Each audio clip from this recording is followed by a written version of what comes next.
There we go. Good luck.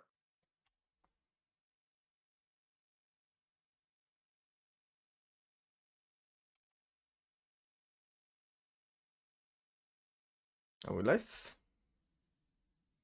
Mm-hmm. Doesn't show for me, but... It's shown for me. Alright then, welcome to Sunday Cup. Today playing Subdiff against PEG. Interesting game, and my analyst here will let you know more. Yeah, heading into the draft, there's a few picks that I'm sort of looking out for.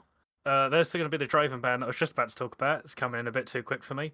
Premium esports gaming as well as support diff play heavily around their bot lanes. The key difference here is that support diff also play with these roaming mid laners.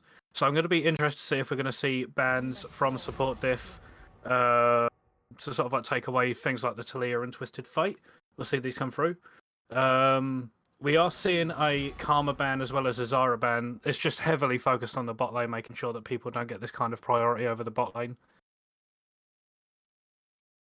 It just looks like they're aiming to shut them down.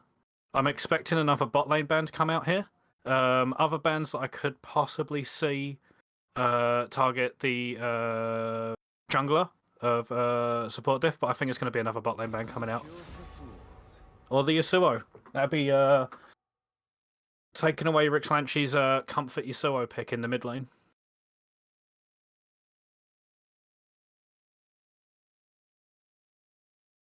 We are going to see support diff on the blue side here, so I think they're probably going to end up taking either a support or another bot laner away. We'll see what happens. And then I'm expecting something like a Caitlyn or Ashe first pick. There's the Xayah taken away. Be interesting to see what Premium go for in their third ban, considering they've taken away the Yasuo. It might sort of like show that their bot lane's comfortable with no matter what they end up picking. We'll see if they take away any other picks, especially first priority picks like the Heimerdinger, Nami, Ashe, anything that can sort of like help shut their bot lane down. And there's the Sylas mid as well. It looks like they're targeting mid lane to take away from the comfort. There's the Caitlyn first pick that I mentioned earlier to try and get the early lane priority. Be interesting to see what they answer with, especially with the Draven band as well as the Caitlyn now picked up. It's a bit of a hard lane to play into. I am expecting the bot lane to come through on the first few picks as well, but we'll see what happens. You want to get them in early before the other round of bans coming through. There's going to be the Nami to... sorry, not Nami, the Morgana to counter. I'm not too keen on it, because it's not too strong in lane, and it loses out quite hard against enchanters. So they might be worried about more of the engaged supports, just trying to keep that AD carry safe with the Black Shield. See what comes through on the second ban. I am expecting an AD carry. There's the Jinx locked in.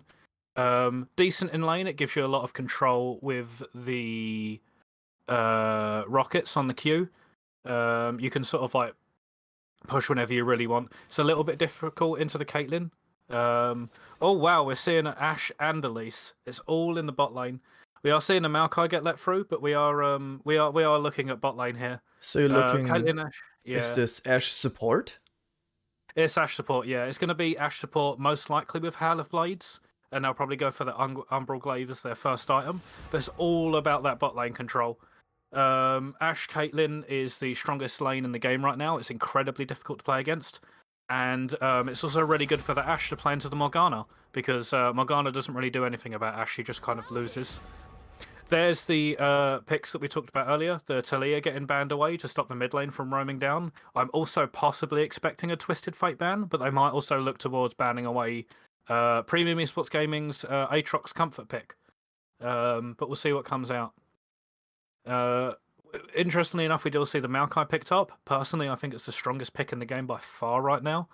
It can be flexed either jungle and support as well. Gangplank band as well. Again, targeting the globals for the bot lane. So we're seeing... I'm interested as to why they've banned away the Rise. I don't know if Rick actually plays it, but I think they're also just worried about the mid laner from support diff coming down. And there's the Ornn Comfort pick that was mentioned earlier. Both of the top laners play Ornn, and it's also just a very strong pick, especially when you're playing team fights with a Maokai, Jinx, and Ornn. It's set up for team fights very well. See what we're going to have in the last sort of like 2 picks here for support diff, just to close out the composition. I'm expecting a Lee Sin maybe on one of these picks. The Yone mid. It takes away. Well, it's the pick left after the Yasuo. I know that they definitely like their assassins. Be interesting to see what's answered in the mid lane. We're probably gonna see Alessandra come out for Premium Esports Gaming. We'll find out. As for the last pick top, it would probably be a tank v tank matchup, unless they can surprise me here.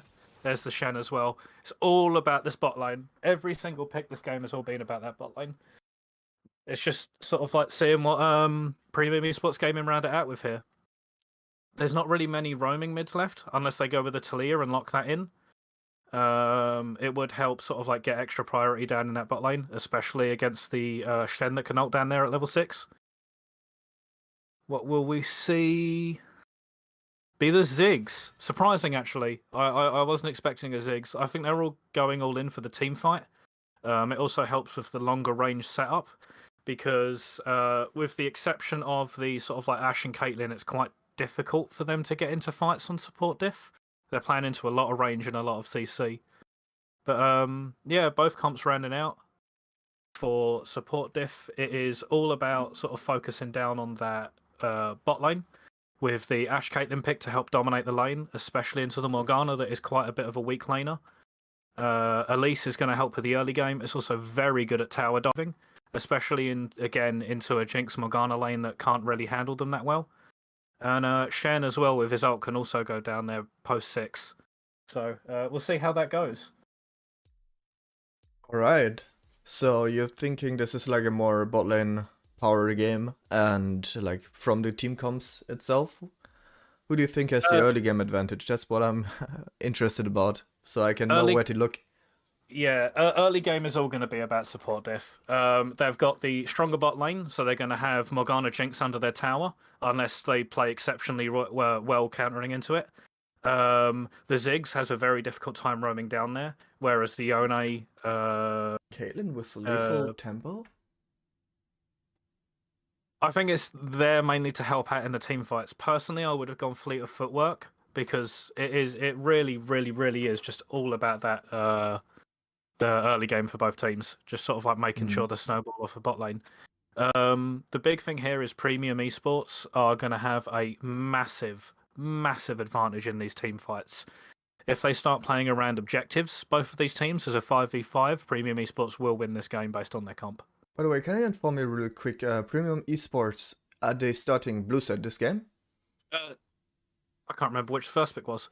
No, it's support diff on blue side. Alright, so we have support diff on blue side and Premium Esports coming in from the top, which is pretty good. I see Orange players do just a bit more well when they play top side, like when they play red side, because they can easier go back to their tower a bit easier in case they get ganked. So that's good for them.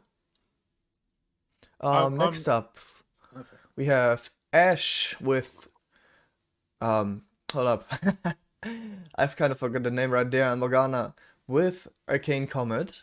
That's a pretty basic combo.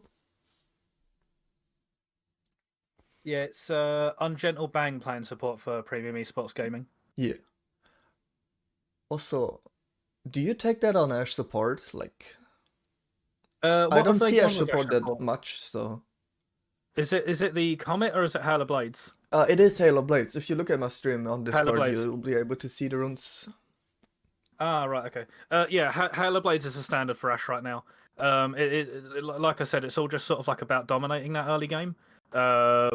It's essentially where you want to walk up with the Ashe and Caitlyn level 1, and you want to push them off of the out of experience range even. What I'd like to see from support diff with the combo that I've got is they let Elise solo start. So she smites. She'll probably start on red side, I hope. Solo starts on her... No, they're on blue side, aren't they? She'll start on blue on top side, and then roam down to the bot lane for the level 3 tower dive. And what I want to see is the Caitlyn and Ashe set up in front of their minion wave to make sure they can zone the Morgana and the Jinx off of the minion wave. Because when you've got the range of the Caitlyn as well as the Halo Blades on Ashe, If they're in position, you can't walk up to that lane. It is impossible. All right. Good about that. Let's see. The spectator delay is over, and we will be loading into the game in just a moment. Let's see what the teams have to offer for us. Yeah, it's going to be an exciting one, especially with the Elise pick. It's a pick that I wasn't expecting to come out, but it does give you a lot of early game agency in snowballing the lane that you're targeting towards, which is obviously going to be the bot lane in these games. You know, I had a game yesterday where the enemy team played Maokai, and the analyst I was with did recommend Elise as well because she is pretty good against Maokai, especially in the early game. But they went with Sejani and immediately lost. So, do you think Elise is the better pick here in from any other junglers against Maokai? Yeah, I mean, generally, I think the Elise is pretty good just for getting that early game priority, because as you go later into the game, especially around objectives, the Maokai just gives like so much value with the saplings and the ult and everything like that. It gives you a massive amount of zone control. You can start team fights whenever you want, especially if you're out of vision. You throw the ult down. I will just have to restart my client real quick, so I got black screen. All right, let me know when you're in. I'll be holding off until then. There we are. But yeah, the Elise is a pretty good pick into it. It helps you check a lot of bushes with the W. But again, it is stronger in the early game. There we are. I've just started as well. I'm on 5 seconds in. All right, then I'll be going over into the game. Let us start. How many seconds are you into the game? Just I am now at 5 seconds. 5 seconds. Just have a look at my Discord stream if you want to sync up. Then you'll be able to look at this the stuff that I have right now. Yep, I matched up perfectly now. All right, let's go. Yeah. Again, it really is all just going to be about the bot lane here, especially with the Shen and Elise. We are seeing a 5-point start as well. They're just sort of like covering their jungle. I would like to see the Elise go to her top side now and solo start rather than start on the bot side, because it means that the Ashe and Caitlyn can start getting that pressure down straight away rather than have to come into lane after a leash. Similar thing as well is just to match it. I'd like to see the Maokai start top, but it looks like they might be starting bot side for both. I don't know about that. Let's see here. Yeah, Elise seems to be starting bot just like Maokai as well. So yeah, they're both going for the leash. I think it's a mistake from both teams, but it won't matter too much because neither of them are sort of like going to get the advantage out of this. Yeah. The Ashe and Caitlyn are still going to win, but it means that they can't now zone the Jinx and Morgana out of experience range because they won't be there ready for when the waves actually meet. It also means that Caitlyn usually gets less damage off when she fires a Q out, because it has usually hit a minion before it hits the champion target. But it is going to be a bot's top side clear as well for both of these junglers. Both of them are going to go full clear their bot side by the look of it. Yeah. Or they'll path into top after 2 camps. So it'll be a level 3 for both. Oh, You can see here as well, early poke from the Caitlyn. Again, like if you notice as well, you can see the Halo Blades come out. You're just seeing sort of like more damage come out from the Ashe in the early stages. Yeah, you do see Ashe spamming quite a bit of a W. You know that she just isn't there to farm. She's just there to do damage as much as she can and then probably reset. Yeah, you can see it there as well. They're already both down to half health. There is a good thing here though, is that they're both. I think these aren't sorted. Oh, sorry. Yeah, keep going. Yeah, both of these bot laners have started longsword free pots, which is the correct choice here. You want to stay in lane as much as possible and sort of like poke them out. The Caitlyn could have gone for the Doran's one-pot start, but yeah, just staying in lane and trying to poke him out as much as possible is sort of like the way to go. You can see that Jinx is already starting to burn through some of those potions. Nice little fight here from the Yon. Yep, good trade. Let's see, Elise is going maybe for a first gank. It is called. Looks like it. Let's see what we have. There is also no combat summoners on the Ziggs, it is the teleport, meaning that if there is a gank, it will have to be a flash blow. A really good bait. He dodges and it will be save. Yeah. The Elise or the Yon would have either had to hit their abilities there, but neither did, so it didn't work out. Yeah, it would have been nice to see if the Elise waited a little bit longer for the Yon to stack the Q up and then just flash Q. Because the Ziggs doesn't have the mobility to contend if they don't have flash. It means they'd have to surrender control of the lane. So a flash for flash there would have been beneficial to support diff. But either way, it's burnt the TP back on the Ziggs to get back into the lane, which is advantage to support diff. Oh, definitely. Look at the wave they're stacking up right now, and Jinx doesn't have anywhere to go rather than her tower. She's got no potions as well. Yeah, already all used up because of the Ashe spam. And Caitlyn... There is no potions ticking either. She's got 200 health and no potions to work with. It's going to be a very difficult lane. Caitlyn does abuse her maximum attack range a lot, and the Ashe is doing her damage with Hail of Blades. Yeah, I can see Jinx not having fun right now. Yeah, this is Jinx that has to base here. This is there's also the angle of if it was a top to bot start for the Elise, that could have been a tower dive. Definitely. Elise is roving around the back here. The Yone doesn't have too much health to be able to. Yeah, he does have no health at all. Got no health. Let's see. Elise will probably just shoo him away and then take. Yeah, Yone takes the farm. Elise shoots 6 away so he doesn't die, and then it'll be fine. Oh, Drake's about to come up. Let's see what we have here. It is Camtech Drake for first Drake. There is also advantage to the Maokai because they have backed. They are, however, on vision. There is a nice ward there in the middle of the river to spot it out. We are seeing the bot lane of support diff actually taking a reset here as well, just as Jinx gets back to lane. She is going to pick up some solo farm, but it is a huge item difference here in the bot lane. You can see with a pickaxe longsword, just compared to the 2 longswords as well.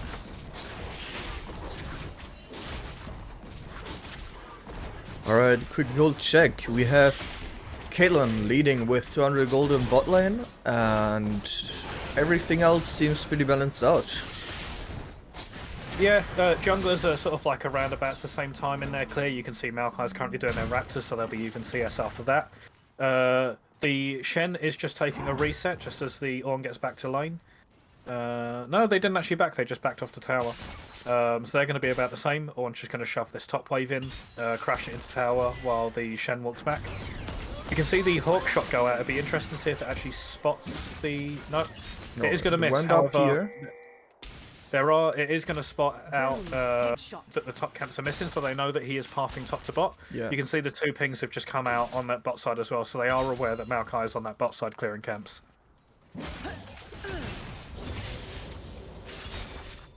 Even if you don't spot the jungler with the Hawk shot, it still gives enough information to know where he is. Caitlyn and Ashe are about to late level 5, so they're only 1 level away from probably just going all in. Oh, and Maokai is there. Gets spotted. Yeah, stepped on the trap. And there's going to be another trap hitting. Sapling is going to go through and get some return damage though, as well as the. I'm surprised that no one went for Dragon yet. That's like kind of expected at this time. That first Dragon is cleared very early, and no one went for it.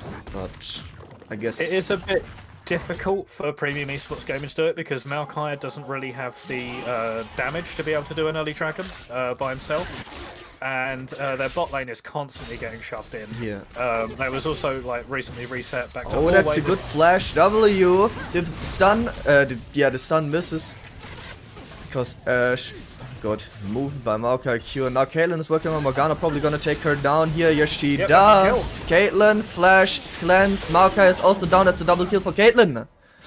Zig's ult has just come down as well. That is completely whiffed as well. And the Caitlyn Yeah. eel goes on, takes it a triple kill. That's a triple!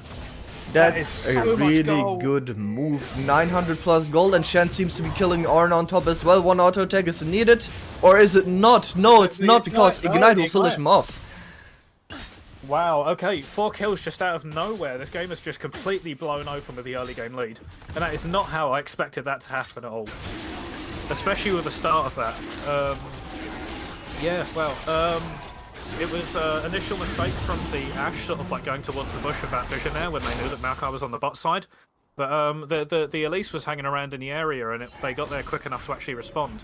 And this is what we see again with the early ganking pressure of the Elise. She does more damage than the Maokai, and it's just easier to turn it. The Ashe Caitlyn just has way more damage than the Jinx, Morgana, and the Maokai at this stage. If you want to play for the bot lane as premium esports, you need to make sure that the Elise isn't there, because you will lose the 3v3. They're making a play there without the necessary information to be able to make it, and they get punished. They give over a triple to the Caitlyn. Right, Morgan now level 6 as well. Might be seeing any players here. Ashe finally gets caught in one of those Morgana Qs after all this time. Elise shows around bot. I think we're gonna see PEG go for this Herald in a bit. Possibly. If They they are manage to hovering push this around. wave in. Oh my god, that item difference between Caitlyn and Jinx is massive. They either need to get Jinx back into this game, or it's going to be really difficult to look for those team fights. It has to be remembered that Premium Esports does have a comp. Look at that. Shen is doing barely any damage to Ornn, even with his empowered Q. He does get rooted by Maokai ult, but safe already. Still wondering why Elise is still roaming around bot side here when she knows that Maokai is top. She could basically go to a contest Herald right now, but I guess she doesn't want to. Maokai I'd like also to see invading. her go into the... Oh! That is just going to hit the black shield. Yeah. Caitlyn ult will come through. Oh my god, Morgana almost taken down here. Another Q maybe? Caitlyn rooted on the tower. Oh no no no, I That's think going to be an ult from Jinx. Oh, Caitlyn no, going down. Taking Morgana with her, and Jinx is now chasing down Ashe. Ashe maybe a W to get Jinx off here. Doesn't even need that. Jinx leaves, but is now... Let us check what Jinx just got herself. 600 gold richer, and Maokai will now begin to herald. No, that was a Morgana kill. Morgana got it with her W and Scorch. Oh, you're right. I didn't see that. Well, that's even more if unfortunate. Yeah, if there's any more bot lane action where the Caitlyn goes down, it might mean if the Jinx is able to get a kill on the Caitlyn now, there's not going to be a bounty alongside it. There's 600 gold that could have gone into the back pocket of Jinx, and instead she barely got anything off of that. What it does do, however, is relieve a little bit of pressure. It means that Jinx is there able to push a wave in. It does look like Sprupe is going to be able to get off a... after stuff out of that Caitlyn. It looks like they're going to be able to get a freeze off as well. It's just going to get even more painful for this Jinx. Arrow is coming in though. Misses. And it is going to miss. But Elise is there again, and the black sheet's already deployed, so no more blocking the stun. Morgana's going for a stun on the Elise. Instead, Jinx barely any HP, and they will escape. Caitlyn doesn't have ult, so nothing Jinx happens is out there. of mana here though. They can't stay in this lane if the Elise hangs around. Caitlyn The Elise still has doing just got massive sniper amount to of get health damage. and just go back down there. Yeah, Ashe can still just spam this in with a W. I Jinx. really want to see the Elise just now that she's got a bit more health, just go down there and pressure this bot wave. Because if the Morgana stays, that's a tower dive. If the Jinx stays, that's 2 kills. Yeah, it looks like they will be continuing to pressure the Morgana poke and probably go for a cheeky dive when they are able to. We have seen the Elise back. It looks like she's going to path top to bot again. Might be because top one more time gets ganked. Let's see, Shen, what do? You dash away, and I think you're gonna get out, or you don't, because oh no! Maokai knocks the Shen away from the wall. It meant there was no knockup to come through from the orb. That would have been a kill. Yeah, so there seems to be quite a few. How would you say this? I think Odd just runs down Penny, yeah. Yeah. W's a block. No, he'll be fine. The stun, and it just ease away. He also has the teleport, so even if they crash the wave, it means he can pick the wave up. But Yeah, I think the communication on Norn and Marquez side from PG right there wasn't completely the best, because they did like delete one or two of their abilities. But the gank was a pretty good idea, because if they would have succeeded, Shen would have fallen behind just a bit. yeah, there's a possibility there that if the Ornn actually hits a knock-up, it does end up in a kill. It's just a bit of it's just a bit of a synergy issue to have the Maokai Q, you know, do what it does, where it's a displacement. It can very easily knock people out of their abilities. Right, Fire Dragon is up, we get a mid gank. Yon will probably get out of there, because Maokai is dead. Yon is taken down and revenged by Ziggs. Ziggs now on fire, at least is working on him, takes him down as well. It's a 2-for-1 for What we did see SPD. there is a very small mistake from the Yon, because he used his Q to dash in and it hit the minefield. He would have been able to just go back to his E and live there if he hadn't done that. Alright, Dragon time, let's watch this. Release. There's another ult going out onto the Morgana, getting her low again. But yeah, it's going to be second Dragon over to Premium Esports Gaming, again leveraging all that bot side poke. With the Hail of Blades Ash and all the pressure that Caitlyn put down, it's just all about this bot lane. You can see that the tower's incredibly low, loads of plates have gone down, the triple kill obviously helped. And again, it's just leveraging two dragons, an increased gold lead from the tower platings.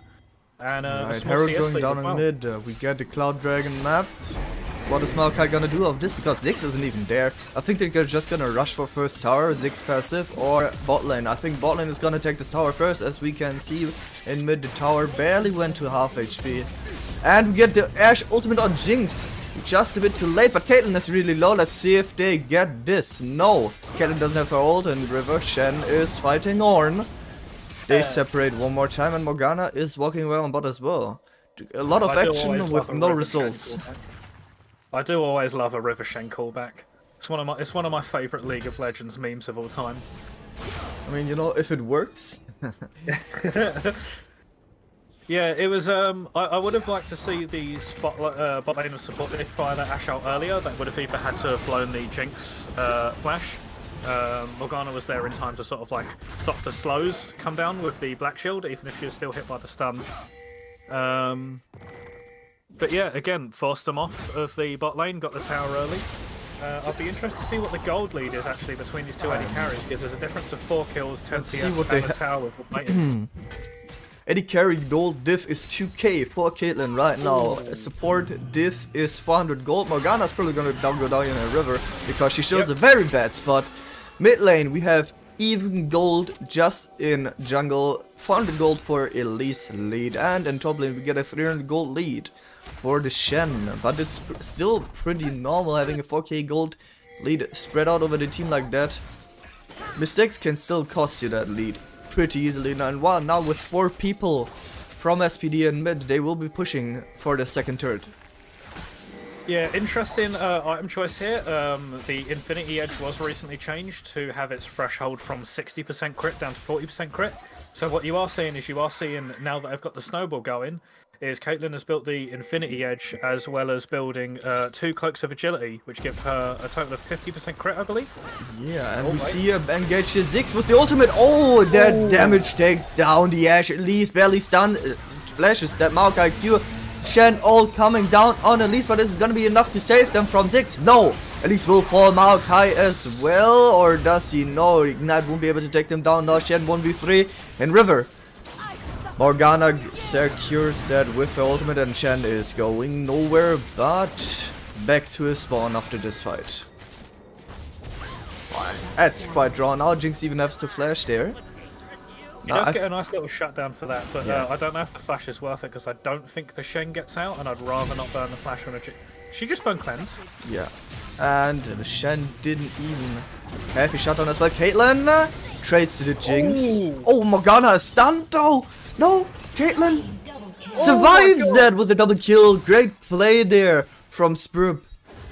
Absolutely That is destroying gonna be both bot laners.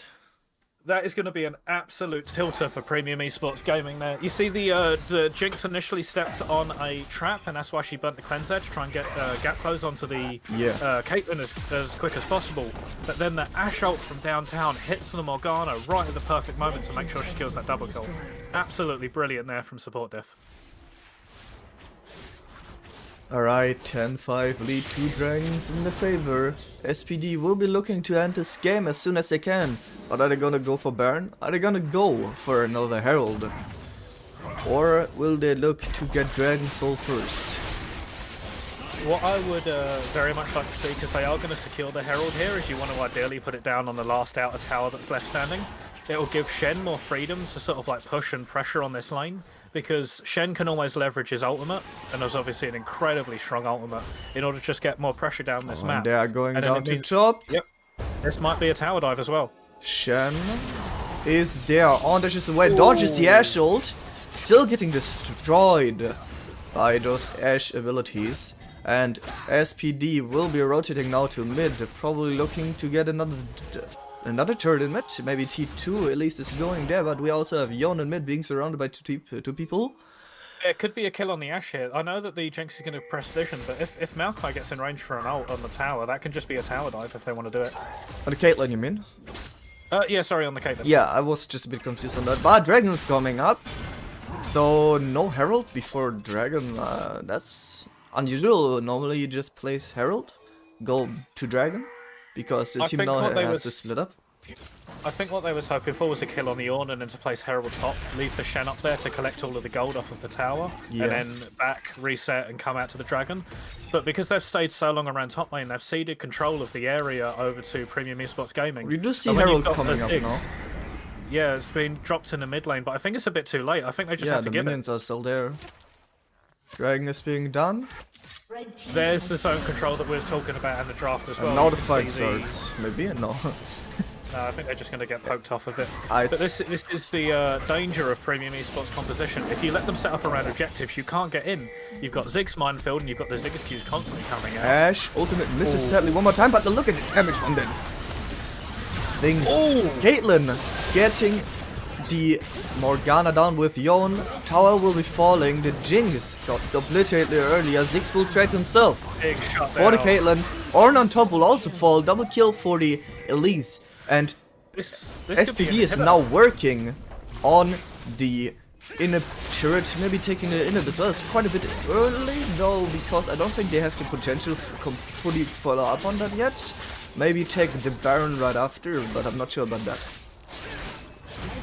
I mean, possibly. Like they only have a 6,000 gold lead. It will balloon a little bit more, but it will give experience and gold over to Premium Esports Gaming going down in the mid lane, and it will starve the Yone out, or the potentially the Ashe Caitlyn, whoever wants to sort of like sit in mid lane. It will starve them out gold and experience. You are right about that. Let's see here what Ornn can see. Yeah, I'm also not like too sure vision. about that TP. Like we do see like SPD set up a bit of vision in river and the enemy jungle. PG just started setting up vision in their own jungle, but we do see like there's not that much vision on the map overall. We only get like vision clearing from both teams. It's very dark around the top side of the map for support diff right now. Expected after a reset, but it is always dangerous to again sort of like. With a team with the amount of zone control that Premium Esports Gaming has, like we saw at the Dragon, they can never let them set up around the Baron. Ornn's in a dangerous spot here, though. He will blast Khan over the wall, but... Yeah, no fight there. Alright, Ornn, top. What do you do now? Why are you back on top? I think they're just sitting there and matching. It's interesting to see that none of these two. The game has been very bot lane focused, but it is interesting to see that none of these top lane outers have gone down. It just kind of shows that the junglers haven't really been there too much. Oh, trying and engage there. Jinx dodges this. Oh, boy, look at the damage from Caitlyn. The ultimate will be blocked, taking Morgana down to 50%. That was half of her health bar. Yep. And it's not even an execute. It's just pure damage. And I do think we're gonna see no dive, no follow-up.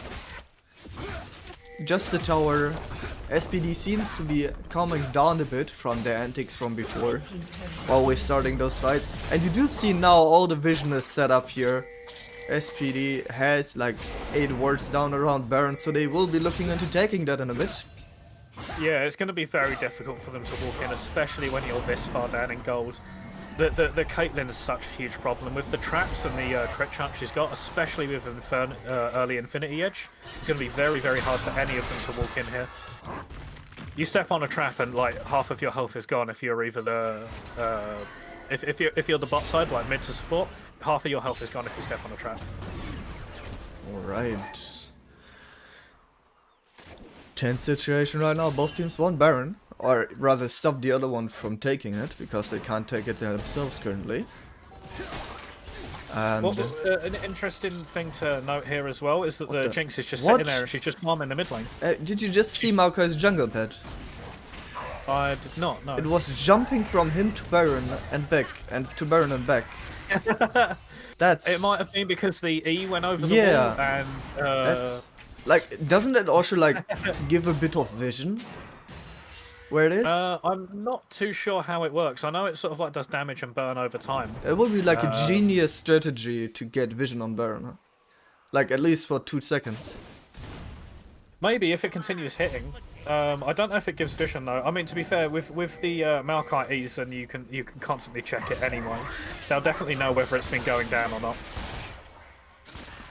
What I would like to see Premium Esports Gaming do again though is that, like, they're contesting vision around the Baron, but they really need to be setting up for like around these objectives, and they're not pushing in as a team to let the Maokai set up his things, or letting the Ziggs sort of like poke and zone people off. Yeah, and also you shouldn't like just have the on top, especially with this TP down, because Shen can still TP without TP, even though, but the Ornn relies on his TP, and Ashe will sadly misses again, but wow, that's a major fight here. Caitlyn going down at the start. That is not good for SPD. Yon walking away, Ashe is doing a bit of damage, Shen already TP down, Ornn can't get here, as I said, no TP until now. And that was a huge mistake from Caitlyn. That was far too aggressive trying to look for that kill. But we do see that Yon this could be a Yona and over the wall. Ashe This could be a damage. Yona over the wall. Yon and Ashe damage did help a lot in rebalancing the team HPs. Ashe barely dodging that, having to flash. And now I think PG will be resetting, giving up this dragon to SPD in exchange for a kill and a tower. Yeah, even though the Caitlyn goes down there and does give up a shutdown, it is still going to be the dragon for support diff here. Yeah. Inhibitor has now respawned, there's going to be less pressure on that mid lane, but Ornn has been able to push all the way into the inner there. He didn't even have to join the fight. They gave up the dragon. It was a 700 gold kill for... wow. Like, it was a 400 bounty. Oh. Yeah, 700 gold over to the Ziggs. It's going to be really important for that Ziggs to sort of like continually get stronger and try and zone them off. The gold lead has closed a lot though. It's 2.5k. We were at like 6 earlier, so that's really good from PG. Ornn gets away. Ooh. We are just going to see the Ashe here clear out as much vision as possible. With the Umbral Glaive, is it incredibly easy for her to just sort of like take all the vision. There is still a ward in the Baron there though. You can also see Shen going down to the bot lane. The ult will be back up in time if Baron play does kick off. So he's just going to shove it in, but the Ornn can actually go down there and match with the TP, as well as the Ziggs. Either of them can go down there and match the Shen quite comfortably. Yeah, he's just pinged it. 9 seconds left on the Shen ult. It'll be up for anything that goes on. Alright, so let's see what they do here. Ashe ult comes out, but Ashe gets destroyed by Jinx. Maokai ult chasing down mid lane won't be hitting anyone just out of range there. But without Ashe, a lot of the AoE damage they had is now gone. And we see PG gathering on around Baron up here. I think they do want to do this, but Caitlyn is still alive. Yeah, they've as already well as started Shen. it with the Jinx. This is going to go down incredibly quickly. This is gonna be either them just taking Baron, or we're gonna see if Barty Elise doesn't have vision. Is she gonna set up some? Yes, vision is now secured. Elise, are you gonna jump in on this? Going with your E, and Elise steals the Baron! Gets taken down instead, but that's a genius strat And a Shen's great pushing on the move. bot side, it forces TP out as well. Oh And my God, this Yon is a coming in. Jinx deleted huge miss as well. And the Ashe ult sadly missing one more time, just going through there. But the Elise play, taking this Baron, you don't know how difficult it is to steal a Baron 1v5. And PEG currently has to have to be so mad that they didn't get this one. Yeah, I think they was a bit too desperate to actually like rush for the Baron there. The Elise was simply just go over the wall and then Q smite. She's always going to win a Q smite fight against her Maokai because she gets execute damage on her Q as well as the smite damage to go down. She's always going to out damage in there. It's more of a 60-40 or even 70-30 in those kinds of situations for the Elise. So I wouldn't have flipped it if I was Premium Esports Gaming. I think they was just trying to desperate to get back into the game. Maybe thinking they was more gold down than they actually were. It's difficult to say. Alright, we see the DT2 tower here being attacked. Yon having to flash because the damage the enemy does is not low Where did anymore. that damage come from? He went from full to half instantly. I think that's like 6Q plus Jinx rocket. Maybe? It must have been a crit from the rocket, because that was a lot of damage very Yeah, quickly. Jinx does have a bit of crit, especially with the upgraded Horn item. It does Yeah, provide. we Let's have a are look at seeing that Jinx here. It should be over here. Let's see. She does have like 200 AD, and what's her crit stats? 55%? Yeah. That it could have been. She's the thing is she's still like half an item behind this Caitlyn, who has got very strong teamfight items. If anyone at all in this game steps on a track, it is going to hit them like a truck. Yeah. What I would have liked to see, third item, because you are against the Maokai as well as the Ornn, I would have preferred to see a Last Whisper item come out instead of the Bloodthirster, because she shouldn't really be getting poked down too much just with the range she has. But it might have just been sort of like an optional choice, just to give her a bit more safety. I think she's going to output less damage, but be safer, compared to more damage and less safety. Oh my God, that is half health. Yeah, there it is. You can see a trap go down there. Oh my! She's nearly dead. Like Morgana has no resistances. Ashe, okay, this is making me mad a bit because Ashe does so much damage, but she barely ever hits the ultimate. So she needs to be firing them from out of vision. Yeah. Cause right there, she's just ulted straight in the face, and it means she can sidestep. She needs to be standing out of vision with the Ashe ult ready. It is already down to nearly half cooldown already, but I would prefer to see her ulting from out of vision to give people less time to react. Alright, see your Ornn being jumped on, calls his ultimate. Morgana gets a root on Yon over the wall, but his ultimate still comes out. Maokai being deleted in bot river as well. Yon did lose here. Ornn will get taken down by Caitlyn. Now we see Shen and Ashe going in here. The Elise takes down Jinx. The Caitlyn, the Ziggs gets a triple kill. And the Ashe ult finally hits and gets a kill! Well, you got your on the Morgana. Finally hit in the best possible way. Gets an ace. What a for fight. SPD. It was a messy sort of fight from sort of both teams. Everyone was split up everywhere, but I think the gold lead and sort of the just the early kills from earlier sort of like won them out on that. That was such a scrappy fight, but wow, was it entertaining. Can agree on that. And now SPD will be looking for Cloud Dragon's Soul, giving them another boost to their abilities. They should be able to rush this down just with the Caitlyn, but the Ornn TP is going to be up as well as the Ziggs. They could still contest if they really wanted to. I don't think they're going to TP in on this. Especially, do they even have wards on this? Yeah, there's a ward in the river. But no, Dragon will be taken, Soul is secured, and Elder is up in 6. That Soul is going to be, it's not the best on the team comp, but it is going to be a massive help for the Ashe to be able to fire out the ult and then either run forward or run away. It's also good on the Yon, just gives him sort of like more power to maneuver in fights after his ult. We also see PG quickly gathering around Baron here. Morgana gets sniped. Not as much damage as before. Did someone just buy? Yes. I think, no, wait, which was it? I think Black Shield just blocked a bit of the damage as well. We have seen the Last Whisper come out on the Caitlyn here, though, which is going to help shred through those tanks even more. And she is already critting for 1,400 with a headshot on a minion there. She's doing so much damage. It's just been pointed out. You think Morg should go for Zhonya's? Frankly, well, we've just seen in the inventory there, we do have a stopwatch that has just been bought out of base, so I think I've heard you. Yeah, you definitely want the Zhonya's in this case, but you can't make aggressive plays as the Morgana here. It's not like, I mean, your flash is down, so you can't get a flash ult. It'll be used as a peeling tool, but Flash ult. Oh. Close one this time. Yeah, like, I think Morg might be going for Zhonya's to, like, flash ult, but Ornn now gets a root. On the Caitlyn here. Yeah, on the Caitlyn. The ult, 6 ult! No, the Shen ult comes in and saves her. And Maokai is now taken down as well as Ornn. And if it keeps going, I don't think we're gonna see a Baron in this game again. The ultimate comes out. 3 people down. Jinx is being flashed though by Shen. Elise going for the kill.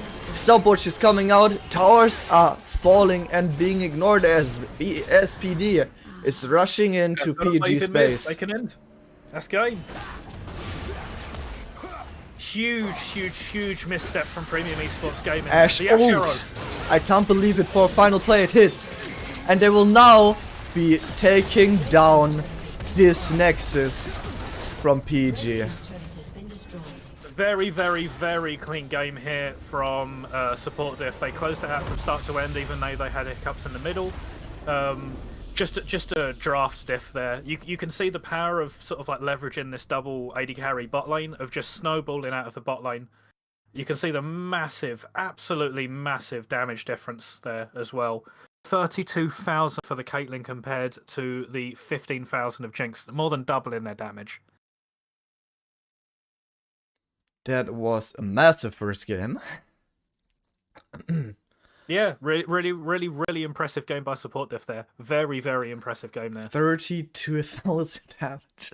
That's like, a lot. I mean, they had a plan from the start of the game to the end of the game, which was to leverage the bot lane with the Caitlyn and Ashe pick, and they did it brilliantly.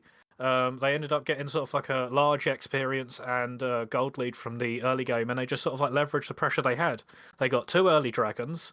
They was able to turn around a fight with the Elise there early to help as well. And from there, the Caitlyn and Ashe could just sort of like roam around the map and either just look for ults or just get loads of damage down whenever anything kicked off. It's really difficult for Premium Esports to get back into the game, and even though Support Diff made some mistakes here and there and did give away some shutdowns, they was able to close it out with the gold lead they did have. Yeah, massive like power display from SPD, using their team comp to its fullest. And there we go, we just got the message for the second game. And as soon as this game starts, we will be back. So stay tuned for 2-3 minutes, and we will be back in just a bit. Any last words from you? Not really. It's just impressive game from Support Diff. Really impressed.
We're back!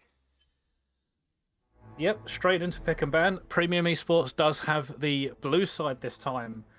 It'd be interesting to see what they end up banning away. I do think they need to ban away the Caitlyn and the Ashe on blue side this time, and then just slam through the Maokai first pick. I think that'd be their best option. It'd be cool to see what they go with, though. The Xayah, that takes away comfort from Sprupe.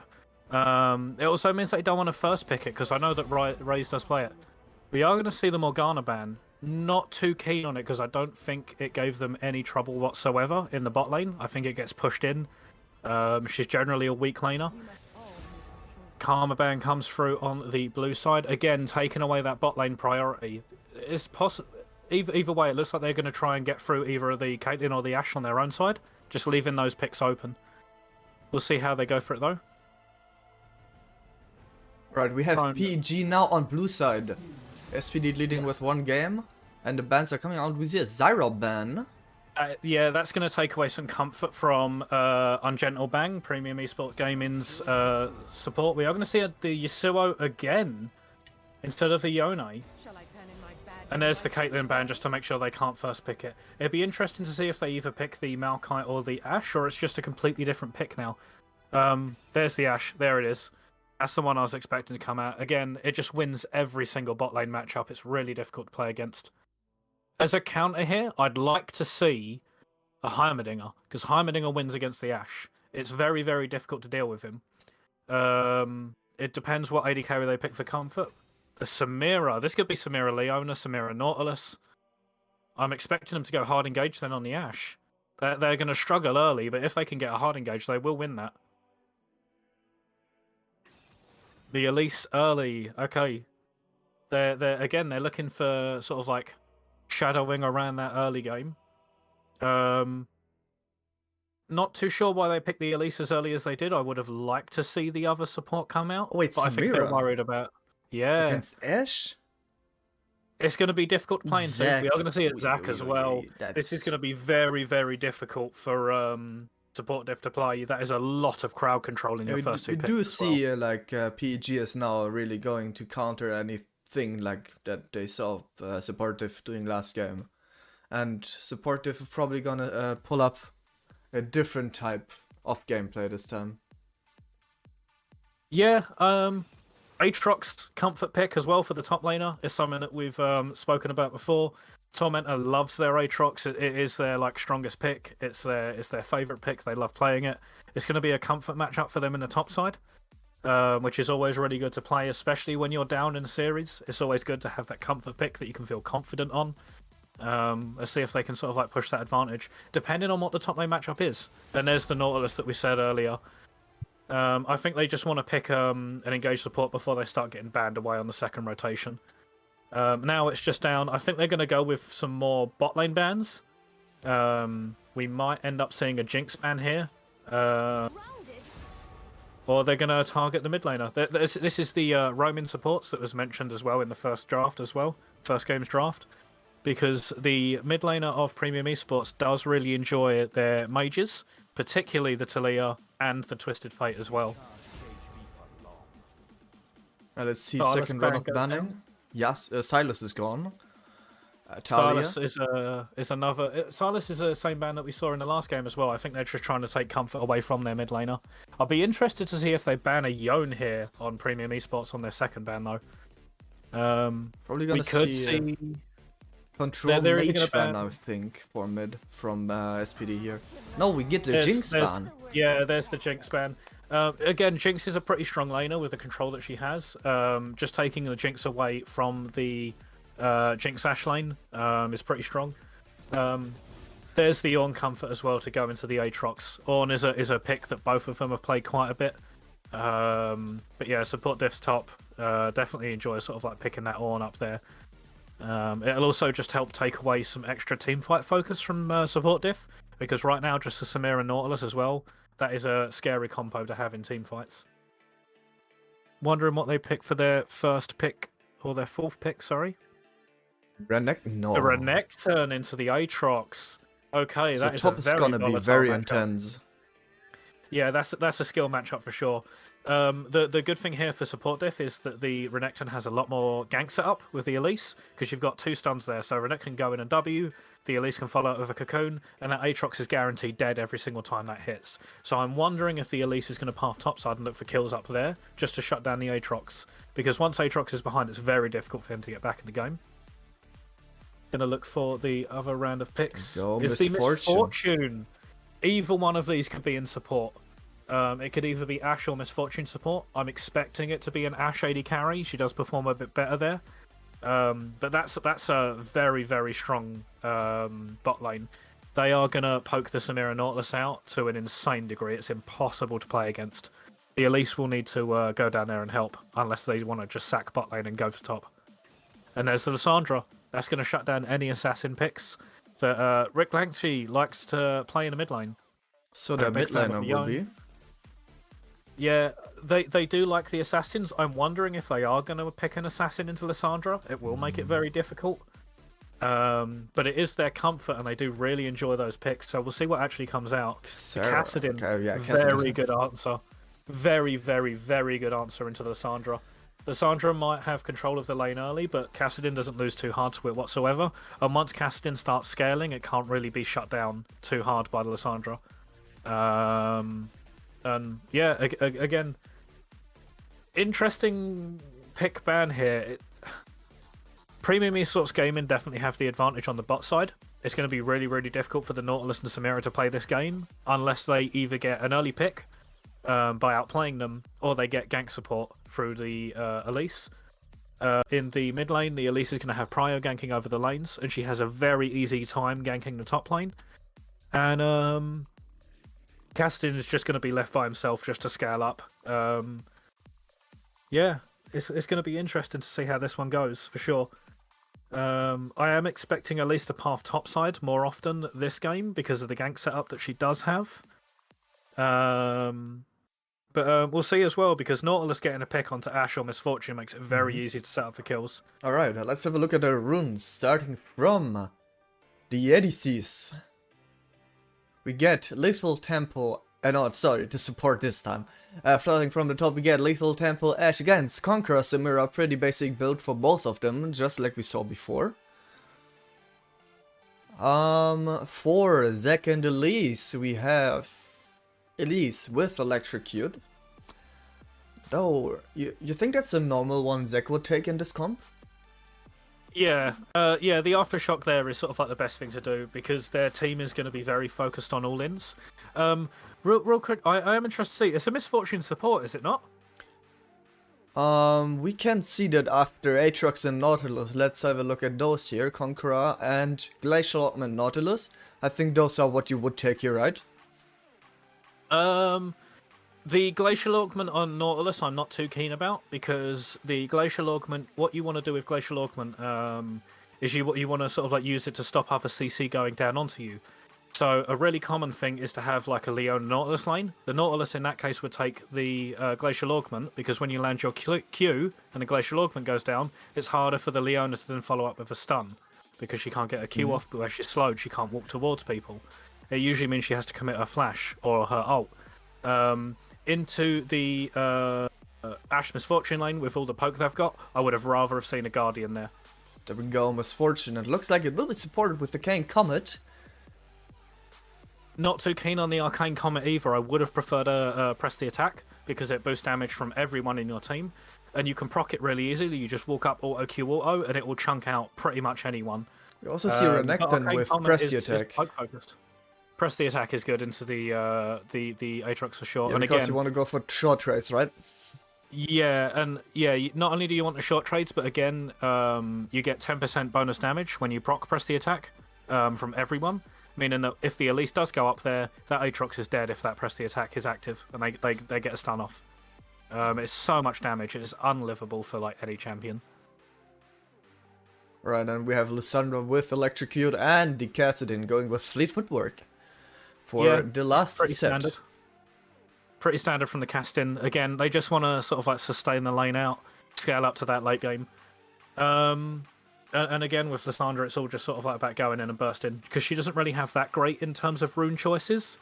So the Electrocute is the default that she'd go just to burst someone out. Alright. Anyone you want to have a look at again?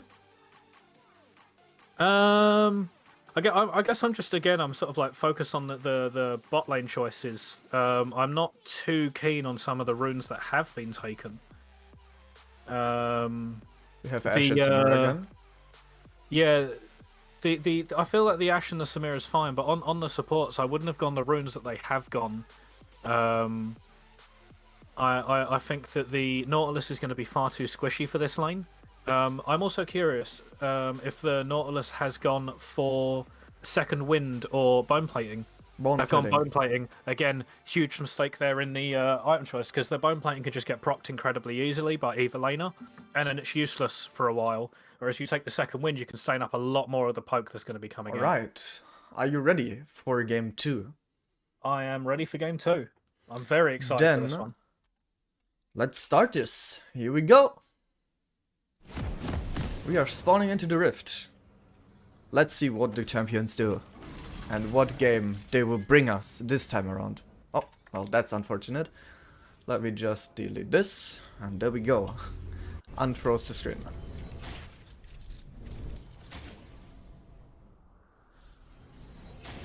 Welcome to Summoner's Rift. Yeah, again, we are seeing the standard 5-point start for both teams. We've seen it a lot in the tournament so far, where people aren't risking level 1 invades. They're all just sort of like spreading out across the map, doing the 5-point start, making sure that invades aren't going down. I haven't seen too many level 1s actually happen. This could be a kill on Renekton if they stay too long, though. Well, it's 3 people here, and they know he is there. He's probably just gonna have to flash away. In the meantime, just let me sort the scoreboard over here. Kind of annoying. Bunch of damage goes down onto the Renekton there, but they're going to be able to spawn and run top lane. Also, interesting to note that he has taken the Ignite, so it is not a TP lane in top lane. So there is TP advantage for Premium Esports Gaming, but wow, that is a difficult lane to survive if you are the Renekton. And there is a top lane start for both junglers as well, which is a bit surprising. It's what I would have done on Premium Esports, but this time you're kind of sacking bot lane over to the Ashe and Misfortune. And ideally you'd want to get kills in the top side with your Renekton because it's so easy to gank for. But the Zac is going to be pathing bot. It'll be interesting to see if they do survive the gank that goes down there. Because I am expecting level 3 from both junglers. And they're probably going to meet there, depending on their clears.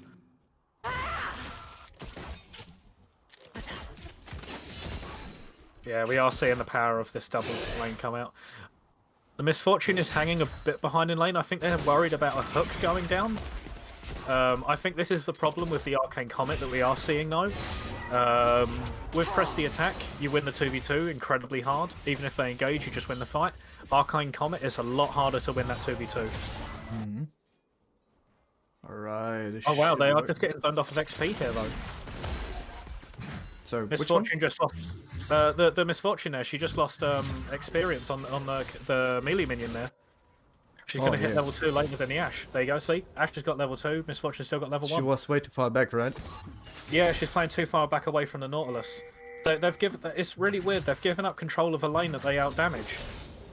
Like, I think they're just scared of the Nod Samira combo. They still win the 2v2 though. Even if Nautilus lands a hook, he can't get out, he'll have to flash. Mm-hmm. He'll just die. Or if Samira tries to go in, they outrange and just kill her. Oh, great damage in mid as well on the Kassadin there from Lissandra. Top seems to be fighting just a bit. And bot lane will be pushed in by Samira. Nautilus, okay. That's a weird hook. Yeah, it's a lot of damage down onto the Samira as well. You can see they've got the love tap damage as well coming down from Misfortune is also huge in the early lane phase. We see the major difference to last game though. We like the early fighting, a lot of early fighting, and the matchups are quite different than last game. So it will be a way more contested game We see We are Liz seeing pushing the, in here, so probably gonna roam around here to bot river, but it's already taken. That was a really nice play by the bot lane there. They had nothing to do in the bot lane because I'd shoved it in and it was getting frozen on them. They couldn't. Oh, Alright, wait, let's hook see going this. down. Misfortune gets hooked. Wait, Samira just dashes in on that, gets a flash, but gets ignited. Ashe doing a bit of damage there. Like trade, but this is really bad for the bot lane of support diff. Yeah, now Samira does have potions to sustain up, but again, we sort of like see it there is they just kind of lose the 2v2 damage wise. because the Ashe is still for life. Yeah, the Ashe can just walk up and poke them out here. Ashe and Zac invading. Elise is we coming are down going to see a though. lane gank. Let's see if There's they... a Wait, big Elise wave. gets seen now, and Nautilus goes Oh. for a cheeky side hook. Misses us though. He's going to walk up and try and go for the auto. He's going to miss it though and just take some poke in Oh return. damn, look at the damage. Maybe a good Yeah. poke here. W will slow them down. At Ashe least going he's for going the to come down Q. to bail this lane out. It misses again. dead. Nautilus will fall here this time. Top. We also see a fight. I think Renekton will fall, but let's rather look at Sidestep. bot. Ashe flashes. Elise going in with her E now having to Elise retreat. Because Ashe and Misfortune damage together are just broken. But Renekton also survived the top scenario here. At least he wants to get something. But He's trying she to bail can't. her bot lane out of a very difficult situation here. They want to make sure that Samira can farm this wave rather than just sort of like get poked off of it or die. But yeah, you can see here where the picking this Samira Nautilus is incredibly difficult against a double AD carry bot lane combo. Even with the jungler down here, it just doesn't work out, and it's also harder to execute. You miss a hook on Nautilus and you just die. He doesn't have. He's got the wrong rune choice to be able to actually like go in for these fights, and there's just too much damage on this Misfortune Ashe combo to be able to play the game. And now with a pickaxe going over onto the Ashe as well. Tear on Misfortune, yeah. I'm just not keen on poke Misfortune as opposed to press the attack. It's not going to be able to leverage it. They can still lose the 2v2. Alright, we also get the first dragon Hex Tech, giving a bit of CD, which was really good for spam champions like some of PGs. Yeah, there's a lot of poke coming out from their bot lane alone. Zac looking for a mid dive. Kassadin has his ult, gets knocked up, rooted, and knocked up again. Flashes, Is this gonna be ult, another gets one? ulted by Lissandra, but gets away in the end. They did take his flash for for one ult, so I think that's fine for now. Yeah, it's gonna poke the Castin out of lane, and I've just used their teleport as well, so they can't get back to lane easily. They are gonna just be stuck farming under tower, and they will have to drop minions from the Lissandra pressure. Secondly, we also see Elise starting this dragon solo. I'm not sure if she's gonna be able to take it completely alone on level 4. Might There is just bot be. lane pressure from the Samira Yeah. Nautilus, so she should be able to sneak it because they can roam there faster. And Zac I'm- seems to be looking for a gang. No, but bot lane is now following it up. Zac gets spotted. Misfortune instantly rotates. Ashe is gonna follow up on this, but it seems they're gonna leave. No, they will This not. could be a fight here. Yeah, I think we're gonna see a fight here, unless Zac is gonna keep being out of range. So this dragon's gone. It's gone. But They're Zax gonna now engage dives up. in, misses, but it's a 4v3 here on Bot River, and if they don't, no, they're just gonna let them leave. Yeah, Premium Esports just not on the same page there. They're not committing to what plays they want to do. The Zac wants to go in, the bot I lane's think still farming the bot lane. Aatrox could have followed up on that with another Q into securing an ultimate. The only thing there is the Renekton had his cooldowns up. If he gets a WQ off there with Ignite, he could have actually killed him. Oh, but So it'd be Aatrox? interesting to see. This could be a Renekton kill has for the the stun, yeah, Renekton kills. Aatrox had to... No, kill. yeah, and he even uses playing. Ignite there. Aatrox had no time to unleash World Ender. And Yeah, I've it seen looks like Lissandra coming up here, Lissandra, like- yeah. Lissandra is probably... think- Wait, but she can't think- fight him. This should be a kill with the electrocute going down. I don't think Lissandra's... Yeah, Lissandra does have ult though. She didn't ult. I don't know about that. But I think we're gonna see a lane switch. Yes, Aatrox will now be heading into mid lane. Yeah, it's just so they don't drop waves where, because Castin's gonna sort of like crash this wave in, and they want to make sure that Aatrox doesn't just go up top lane and, you know, just drop waves. Yeah, again, it looks like miscommunication from Premium Esports there. And we do get a mid gank. Let's see, Castin is probably just gonna ult the way 2-3 times and he'll be fine unless... No, there we go. At least it's their shadowing as well. I don't think anything else can happen. But yeah, again, in the top lane there, it looked like miscommunication because Lissandra was roaming up to try and get the kill on the Renekton, but the Aatrox just went way too early, possibly thinking that he was backing in a bush. But in that case, you can't face check a Renekton like that. You just need to back off and let the play go. And he still would have had to instantly use his World Ender to like not die there, so that didn't work out either. What we are seeing again though is the dominant bot side just sort of like pushing them in. They are down on CS, however. They're not technically winning this lane. And still, you see Aatrox still does a lot of poke damage to Renekton, but every time Renekton goes in, he does way more damage than Aatrox does to him. So Aatrox just has to keep out of his range. Yeah, what I'd like to see is him building up his Fury and then getting off a... oh, Ashe ults there with Misfortune! Won't be enough. Very close. But they do get a flash and secure themselves a lot of gold there. Yeah. I think they should have held off for that for Zac to be able to come down as well. Because Zac was already in the river when the Ashe arrow was fired off. I feel like they could have just got the kill earlier, but it would have been nice to see them do it with the Zac as well. Yeah, you see Renekton doesn't have that much advantage against Aatrox. Unless he catches him off guard. Like he did earlier. There's also no ignite from the Renekton up. Yeah. Oh, but he does get baited in really well and taken down really again. Nice. Good play Really, from really well Renekton played there. and SPD there. Elise will now be going for this Herald. Yep, dodges the knock-up out of the Renekton Flash W just to make sure that it's 100% secured because the the Aatrox did have Flash.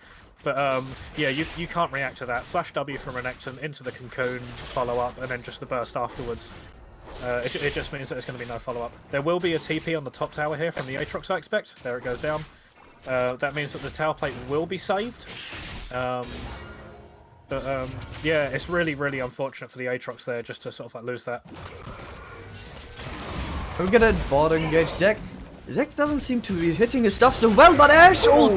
The cleanse barely saves Samira from the second stance. He's gonna go anywhere though. The Samira will fall in Misfortune now. The Kassadin as well. Kassadin is leaving, and so is Nautilus. That's 1 kill for PEG. No, wait. Yeah, it still is 1 kill for PEG in this fight. A lot of material was invested though. So Yeah. it was a good prep though for Dragon. Now they have the possibility to ward. And Yeah, we it do means see a that lot they of can. wards. It means they can shove their waves in the bot lane. That means they can reset, get out onto the map with the extra gold they've got, and yeah, just set up for the next dragon because they have already dropped one over to support diff. Yeah, but yeah, you can see how deadly this combo is with the all of the CC that they actually have with their combo. And you can see another plate going down. MF taking even more gold for the Ashe. That was really close, yeah. There is still an Nautilus ult though. That is going to get. Oh, the Nautilus ult, the Ashe. Yeah, and that is exactly why what I wanted to mention earlier. Nautilus probably when Glacial Augment. So when in team fights he ults, the triple Glacial Augment proc will slow down the enemy team even more. The only thing there is that, like, even if it does slow people, Zac has still got his E to go in. It's not going to affect Aatrox too much because he's got World Ender and E. And, I mean, Lissandra's got her Claw. It might affect the AD carries, but they should be far enough back not to get hit by it. It'll be interesting to see how it does play out. I think it would have been better for the lane for them to have the Guardian. There is a gank on top side, though. Yeah, you know, like, PG really has good ideas what they want to do, like, in the whole game. But I feel like they're constantly, like, not doing, like, exactly what they want to. They always have the idea. They need to communicate more. Yeah, the idea's there. You can see here the knock-up and roots, and, like, probably Sandra's ult will also come in. No, he does have to ult away. Like, you see, those plays, they should normally work out. But, like, when people just don't use all of their abilities they can, it sometimes gets problematic. And Lissandra just walks into River here, Zack even dives in. But going in 2v4 is probably not the best idea. Lissandra loses her HP down to 0. Samira and Misfortune gets hooked here. It is going to be 4. Ash has still got her ultimate. It wasn't even used for that fight.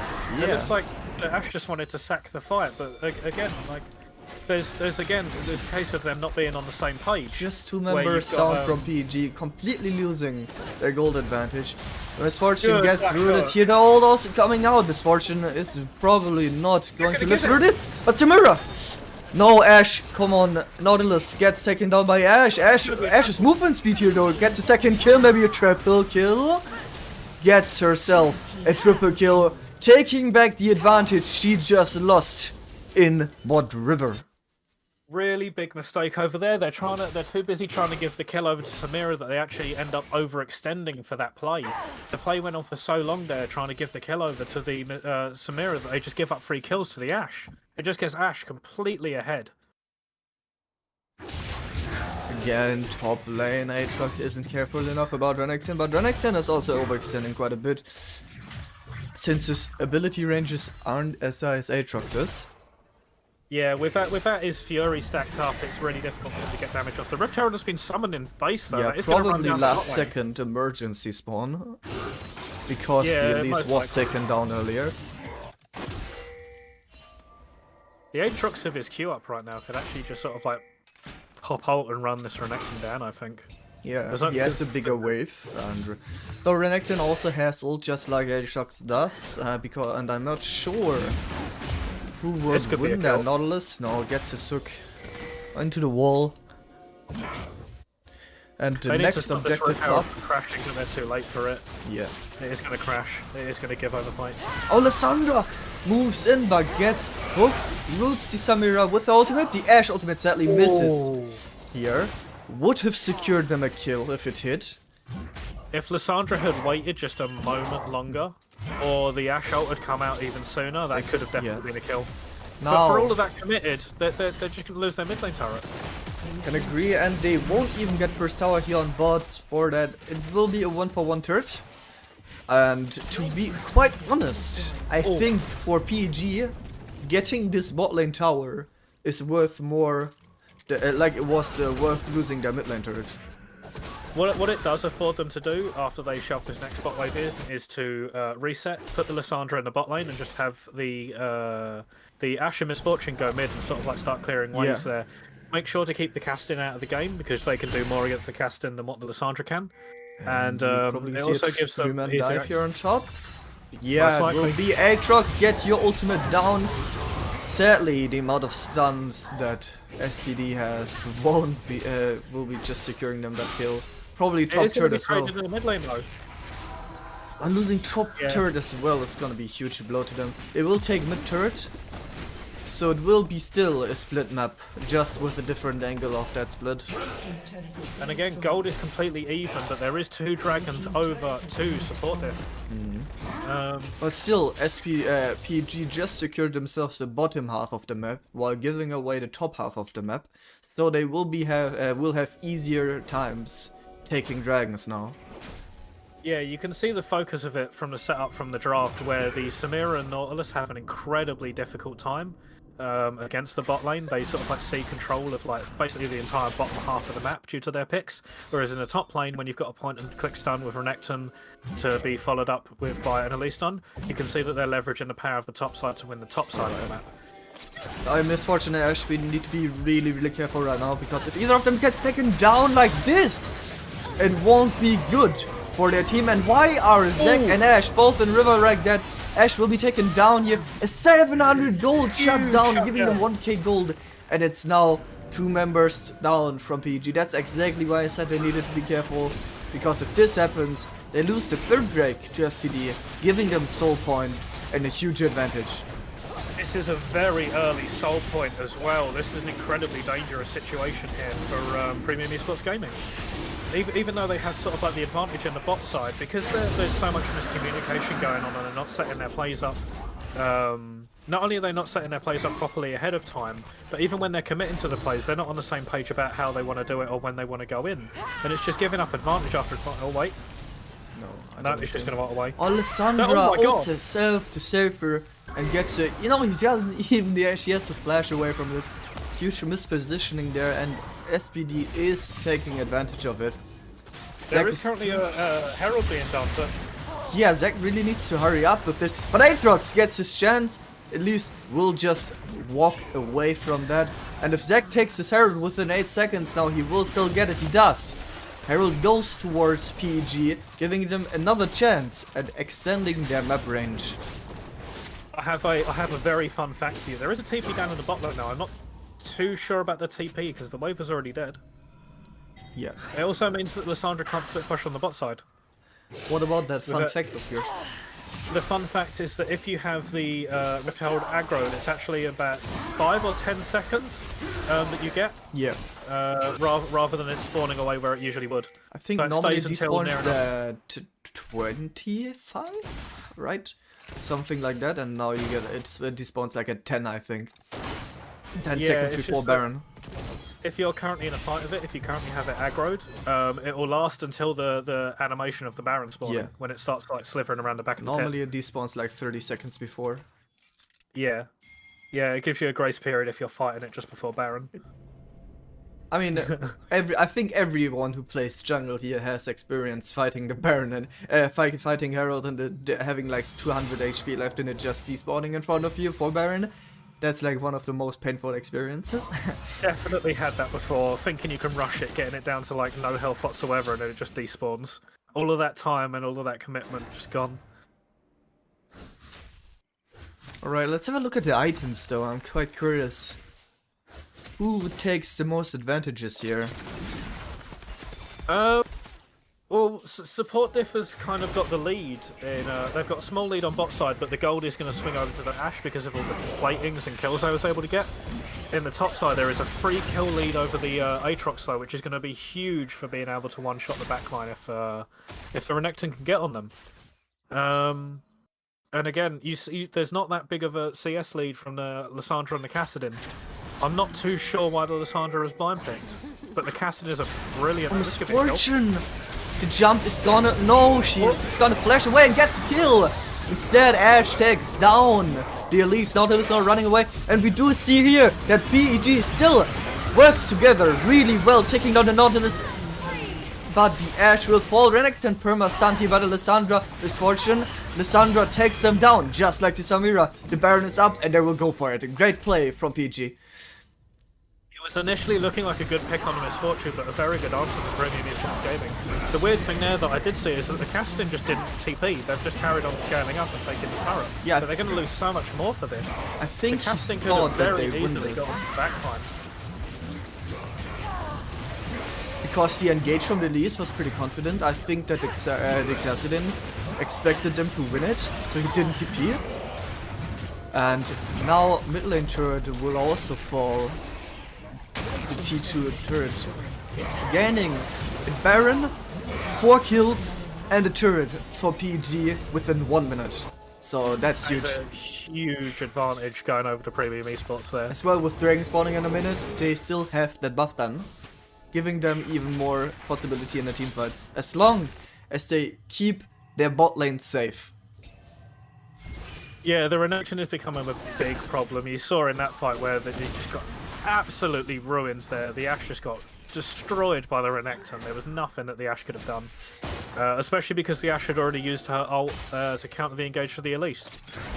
Oh, Misfortune. Someone's playing risky today. A very close one there, yeah. What I would like to see now is... They want to go on the Zac. Let's see the vision real quick that they have. Barely any. But they know that Zac and Misfortune are there. Misfortune is overextending one more time. Gets stunned. Taken down.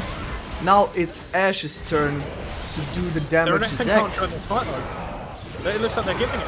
But it's Lissandra. No, Lissandra can't get her E off. Can't get his things. And Zac escapes with barely 1 HP. Does he know his passive procs? Ashe is destroying though, but she is in bad position, gets second down. And Zack as well, that's a 3 kill for SPD here, turning their disadvantage back around, evening everything out, and gaining themselves a Dragon Soul, if I'm not wrong about this. Yeah, that would be the Dragon Soul. That was a really weird sort of like series of plays though, because you had the Aatrox that had the teleport that could have joined that fight. Renekton was farming top lane and had to run all the way down from the top lane from the start of it just to when they got to the end of it when they used their Prowlers on the Ashe. That could have been a 1-5 for Premium Esports to deny the soul, but the Aatrox didn't commit their teleport. That could have been a 5v4 for the majority of that fight. Yeah, especially also with like Misfortune trying to face check here was not the best idea. Yeah, but at least really took advantage of this, like her just walking up to her is just a secured kill. Yeah, the amount of that Elise has just been able to cocoon the Misfortune and just get the fight started off by picking their support early has been absolutely brilliant. This is again what Eva mentioned, sort of like in the draft with them going Comet. Not only does it like stop you from leveraging the amount of damage that Misfortune has, but it means that you can't build the Umbral Glaive. It means that you can't clear these wards as quickly and as safely as you want to be able to, because you've got to commit 3 autos instead of 1. It also gives you less vision sweep. An AD Misfortune could have prevented some of these deaths. But again, when you're playing AP Misfortune like this, you can't be face checking like that. Especially into an Elise comp. Especially when they've got a Nautilus. Especially when they've got a Renekton with a W. And that is a Prowlers on Renekton. That is painful. But yeah, that's even better for him to dive the backline. Yeah, if he's able to get Prowler's W off on either of the AD carries, like the AD carry or the support of Premium Esports, they're just dead. And there's nothing they can do about it. They either have to flash when they try and go in, and keep the distance, have someone pill for them incredibly heavily to make sure the Renekton never gets to them, or they die. No, quick mention here is, we see SPD currently like clearing and warding out bot river, even though Dragon is up in 4. Meanwhile, Baron is gone in 2. Samira blocking the ultimate there, still gets stunned, rooted, stunned again. Is Lissandra gonna be able to take this down? No! But Ashe takes on the Samira and Advant. Nautilus can't be going away here. And that Ashe ultimate did enable them to get a double kill for the AD carry as well. Huge advantage. That's a lot of gold for the Ashe there. It's also unfortunate the no shutdowns. No shutdowns, but still it's 600 gold over plus a wave plus extra towers. They are going to rotate into the top lane. They should be able to get the top lane tower as well, so that's even more gold being given over. It is unlucky for the Samira. She did have to use her cleanse, but she didn't have flash at the time of the fight. It's only just come up. A little bit longer and she could have got out of that. Let's see here, 4 turrets down. Now 4 PG taking the advantage again.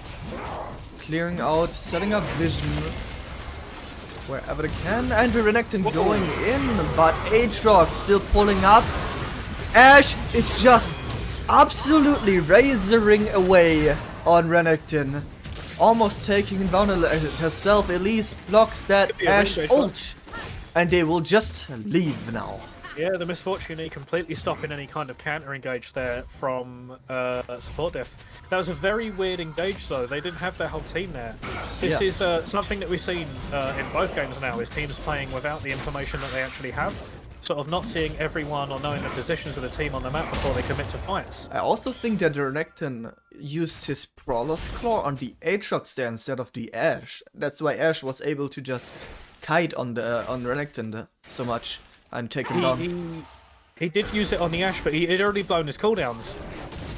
So he just auto queued and then he just couldn't do anything else. He couldn't follow it up with anything else. He didn't have the damage to kill the Ashe because he didn't have his cooldowns. Yeah, he didn't have his stun dash, right?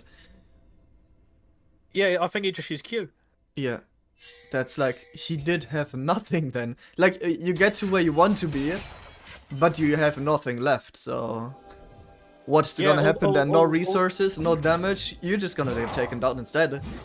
Yeah, all the threat was gone, and the momentum has completely swung into Premium Esports Gaming's favour after a very good game. We had seen the ticking time bomb of this casting come back online, though. He's hit the level 16, he's got Infernal Soul, and he's currently building towards his Zhonya's, and he's not too far off of it. Yeah, Renekton is also about to hit level 16. No, he is roughly a third there.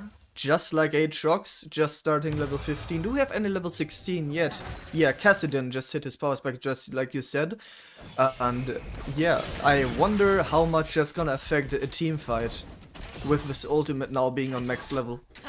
What I would like to see is, again, they're setting up in the mid lane. Only Kassadin, Lissandra flashing in, Renekton now on Ashe. Ashe won't survive this time, but Misfortune takes down Samira and Nautilus with Lissandra and Renekton. Even though he took down the Ashe, he's not gonna get away from the World Ender. Kassadin TP'd on the ward there that you can see in the Raptors, the blue one, rather than the minion wave or the wards that are actually in the thing. He could have got into the fight straight away. Instead, he's a non-factor. He's blown TP, didn't affect the fight whatsoever. The only thing he's going to get for that TP is a mid wave. It's again, as soon as that fight kicks off, he needs a TP instantly in the mid lane. This could be another steal angle though. It's an Elise again, so possibility is there. The E comes out way too early though. It's And got flash. she has flash. Kassadin could also jump in. Aatrox is quite low. Elise touches in. No, but Zac takes the Baron. And Elise is gonna go anywhere. Kassadin also chased down now, but escapes out of the FEO from Lissandra. Elise has just burned her flash and died, and the Renekton's still dead. There's the Elder coming up. They could just run and secure the Elder Dragon. Yeah, there. they will. As you can see. This is going to be a 4v5. Unless Samira magically gets a pentakill here, being 3 levels down, I don't expect that, but unless she does that, there's nothing that SPD can do to stop PG from taking this dragon. Nautilus, they just jump on it, they invest 3 ults into this, but the dragon is going to be secured here, and SPD is just way out of range for this. They will take the Aatrox though. Renekton maybe gets on the Ashe here. Kassadin, come on. No, goes into Zhonya's. And Renekton now dies against the Ashe after all. And they turn this around. No, but they won't be able to secure it in the end. Apologies about that. Quirky. This is going to be engaged. She's going to have to burn her flash here on the Samira. She will. But we saw that SPD shortly turned this fight around. But sadly, Lissandra and Zac are just way far ahead. And they won the fight in the end. They definitely could have secured the Elder rather than turning there. They could, yeah. They could have actually given up the Elder because the Nautilus is back after spawn. I think they should just be sort of like clearing vision and making sure that they can't get anywhere near it. I don't think they should be starting But this. I don't think There's SPD... also minion waves that need to be pushed in. SPD won't be able to take this arrow, this raffle. My god, what am I saying today? This dragon. Unless... It's just gonna be... They're saying Lissandra reset as well, but I don't think anything's gonna kick off. Yeah, because they don't have the damage taken in time. 14,500 damage is hard to dash out in 20 plus seconds. So... yeah, they won't be taking it. I think what we're also going to see here is what I would do if I was Premium Esports is I'd put the Ashe and the Misfortune mid lane, sort of like keep that pushed out, because we've seen time and time again there is not any hard engage on support diff whatsoever. It's entirely commitment on the Nautilus. So quick whereas mention, the options, we still have 2 players with Baron buff, being Zac and Lissandra. And neither of them currently being used on any of the waves. There's a bot lane currently pushing in. The Aatrox, rather than pushing out the top wave and using its TP, because a bit too quick to a fight, is just walking down to mid lane. There's waves for support diff that are constantly pushing into the Premium Esports. They need to fix these minion waves. You can see Ashe down there currently doing it, but if a fight kicks off, she's not going to be there in time. And Misfortune way too far She ahead could get again. picked. Oh, Elise She jumps on the Ashe. Ashe doesn't have anything, gets taken down. That's the main damage gone. Now Misfortune is bad. It's in a bad position as well. Zac and Lissandra need to do all the damage here because Aatrox isn't there. Misfortune falls. Samira secures the Zac kill, and now Aatrox comes in though. Is he gonna be able to do enough damage? Samira takes a bit of damage here. Lissandra and Aatrox will fall as well. No way. SPD completely turned this around now, getting themselves an ace, taking the Elder Dragon, and coming back way far from behind. I think Incredible play by Touch there to get into that position in order to pick off the Ashe though. Wasn't on vision, wasn't spotted on anything, just walked straight around into the Prior Bush and was able to get a cocoon straight into the Ashe's face and just wins the fight as soon as she closes the gap. yeah, the SPD took way too much advantage of the mispositioning of PEG here, and you see what happened, so... Yeah, as soon as that Ashe is out of the fight, if either the Elise or the Renekton can sort of zone out the Ashe, who doesn't have any self-peeling tools apart from her ultimate, she's gone. Yeah, it's yeah. Aatrox needed to be there, and he fight there. wasn't, so... Yeah, it's been the story of the game repeatedly, not only for premium esports, but also for support diff, where they're not leveraging the teleports to sort of like push in the side lane and use the teleport to get into the fight. They're either teleporting too late, Misfortune, too far away. that's or they're- not a position that's you want to go to. The other dragon will take him down. No, that is Misfortune is playing very risky, and SPD is just gonna say, "Oh, you do? Well, goodbye then." Yeah, it's just punish after punish after punish on this. And look at the Misfortune pick. huge damage wave coming in. It's Samira just pure currently damage picking up sitting the in red mid. buff and isn't here though. Mid tower, T2 will fall. They're probably gonna try to go for an Aatrox. NF here. Aatrox has to put Renekton's stability inside the to wall. stop this. Ashe! Absolutely cocoon. obliterated. They are going in on this. Zac and Aatrox aren't taking too much damage here. But Aatrox, are you gonna be able to defend this? No, you won't. Lissandra also from the Nautilus ult. Taken down. Kassadin is doing the damage he wants to do. Gets trip kill. Renekton, Elise, they take the NF. It's an ace. And SPD will finish the game off into a 2-0 victory. She just needs to burn the ult and try and clear the way. But No, she can't. There's nothing they can do anymore. And PEG was so far ahead in the mid game and completely lost to SPD, winning 2-0. I'm assuming you've seen the meme where that escalated quickly. Oh, definitely. That's just what happened. Wow. I wasn't expecting the game to just blow open like that. Oh, that's the wrong pick. There we go. SPD taking it to 0.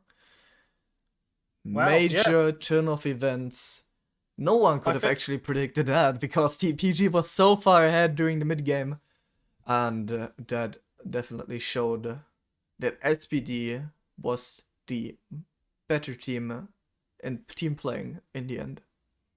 Yeah, definitely. They definitely played more cohesive as a team unit. Not only did they set up vision better around a lot of the objectives, and they was able to get there earlier, but you saw multiple tower dives work out for support diff. They was coordinating them ahead of time, especially with crashing waves coming in. You also saw multiple times in the mid game they was actually there as a cohesive unit ready for fights.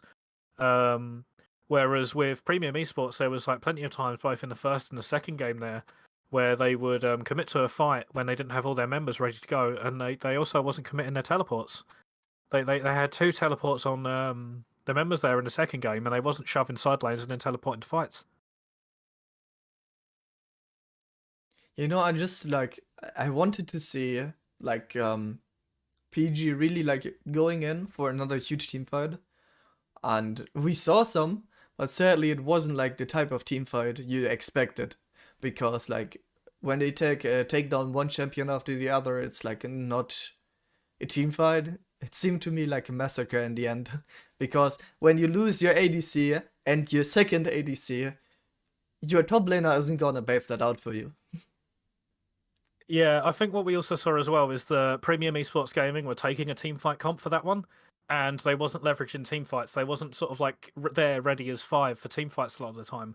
Even though they had the 2 teleports, they wasn't pushing in their side wave and then using their teleports to either force fights or counter engages and sort of fight the 5v5.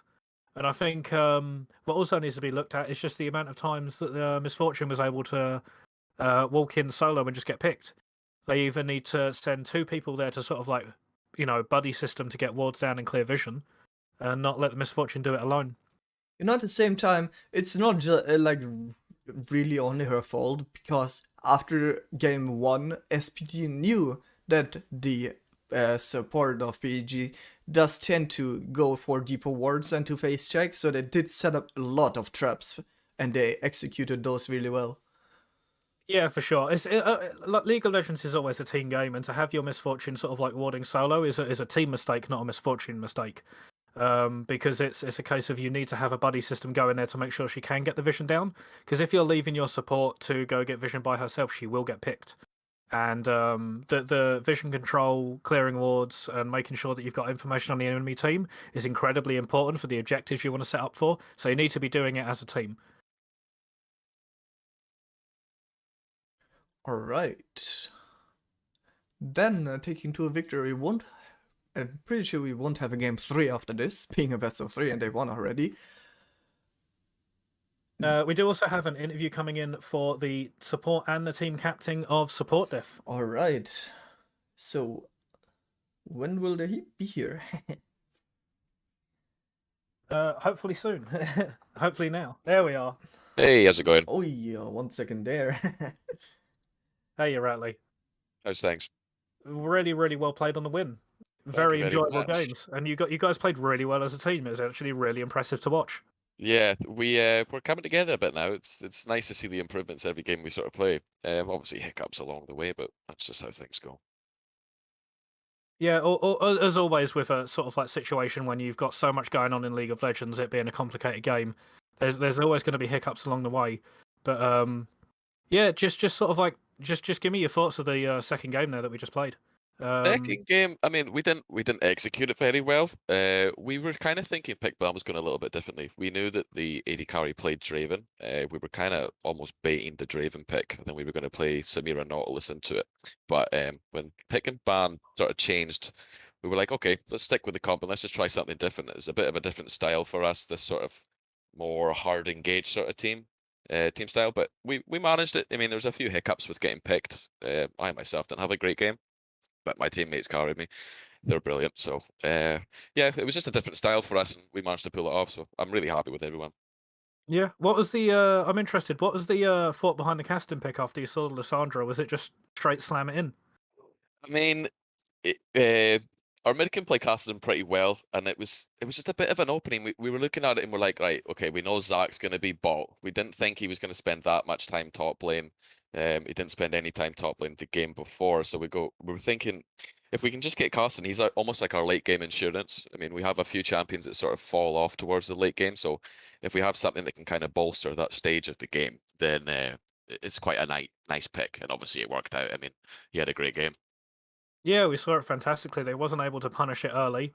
I think they survived without dying for the entire laning phase, I believe, especially against the Zac and Alessandra that can set up ganks incredibly well. Yeah. It is an impressive feat, and it's also just a good pick into the Alessandra where it can survive the early game. Just throw a Q out and you negate the poke. So yeah, it's a nice pick for that matchup. I was going to ask for the first game, what was your game plan going into it? The game plan was a very pick oriented team. We knew that coming in, and we've kind of played that before. We're not just a one-dimensional sort of team, but we knew that that's our kind of style that works quite well. Snappy little fights. I mean, the joke is that we're all support players, so our vision control of the map's pretty good. So when you have dominant vision, it's a lot easier to get these good picks in the jungle, especially with like an early game sort of jungler like Elise. I'm a big fan of the comp, and we had strong champions. I mean, we could have played it differently. We could have even set up for team fights against their team fight comp, and we probably still would have come out on top. But we played it to our strengths. You know, we played to our leads. Yeah, I was really happy to see the Elise pick come out, especially with the ability for it to tower dive in game one, where you had the strong bot lane combo. Yeah. I do have a sort of like final question. What was going through your mind when your Caitlyn got the triple in the first game? I mean, it was nice. It was when we were kind of expecting it. We were gonna just see how the game goes. We take it slowly, and if opportunities come up early, then we'll go for the snowball and we'll pressure. And getting that, I think it was like 8 minutes in, maybe 10 minutes in. Yeah, I mean that's just your emotions are up. You know, you're gonna struggle to be in a bad mindset for the rest of the game after that. So that was really good. Yeah, for sure, and it was really well closed out from the first game, and even though there were hiccups along the way in the second game, the comeback and sort of like the picks that you guys made playing about Vision was really good. So yeah, really impressed. Really well played both games. Thank you very much. Thanks, guys. No worries, man. Thank you. Thanks.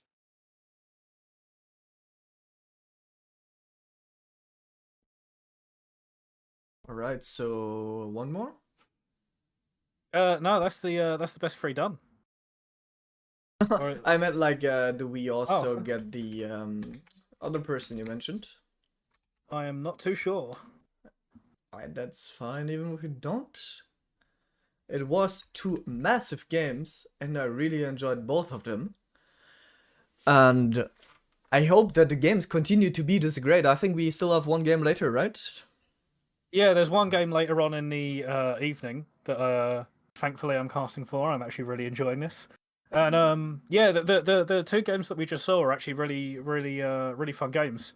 One of them was sort of like a clean closeout from the early game. We even saw a comeback win with a good play around the vision.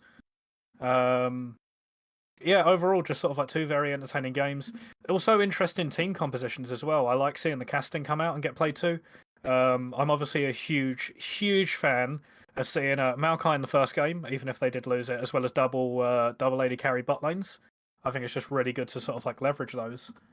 And again, And, like what I said at the beginning of the game, like the Glacial Augment did play quite a bit of a part in the later team fights, when Nautilus ult always came out, slowing them down even more, forcing them to flash or get taken down.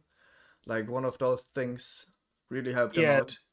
The ability to force a flash out, especially when you've got a Renekton on your team, and just make the AD carries and the backline really vulnerable is just yeah, it's always just a useful tool. I do believe that we have the support and the captain as well from Premium Esports.